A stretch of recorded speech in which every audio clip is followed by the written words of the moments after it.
প্রথম বক্তা জনাব মোহাম্মদ রাশেদুল ইসলাম রাশেদ, শেরপুর 1। আসসালামু আলাইকুম ওয়া রাহমাতুল্লাহি ওয়া বারাকাতুহু। মাননীয় স্পিকার, আপনাকে ধন্যবাদ। আপনার মাধ্যমে আমার নির্বাচনী এলাকা শেরপুর 1-এর সম্মানিত ভোটারবৃন্দ, যাদের ভোটে আমি আজকে মহান সংসদে দাঁড়াতে পেরেছি, তাদেরকে এবং সম্মানিত শেরপুরবাসীকে মোবারকবাদ জানাচ্ছি। আমার উত্থাপনীয় বিষয় হলো কৃষি সমৃদ্ধ দরিদ্রতম শেরপুর জেলায় রেলপথ স্থাপন সংক্রান্ত। শেরপুর জেলায় 15,01,000 জন মানুষের বসবাস, যেখানকার অধিকাংশ মানুষ দরিদ্র এবং শ্রমিক শ্রেণীর।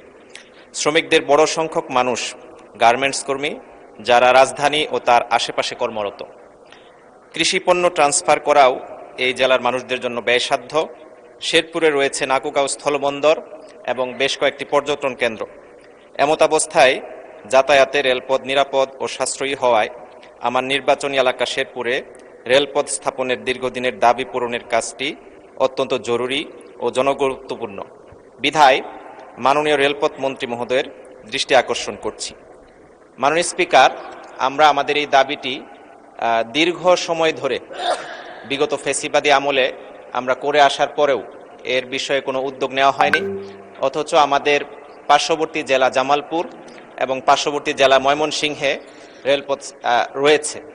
শুধুমাত্র 14 থেকে 15 কিলোমিটার রাস্তা যদি জামালপুর থেকে শেরপুর পর্যন্ত নিয়ে যাওয়া হয়, অথবা ময়মনসিংহ থেকে সরাসরি শেরপুরের দিকে আলাদা করে রেলপথ নিয়ে যাওয়া হয়, আমি মনে করছি যে এটি আমাদের অবহেলিত এলাকা হিসেবে শেরপুরের জন্য খুবই যুগান্তকারী একটি সিদ্ধান্ত হবে বলে মনে করছি।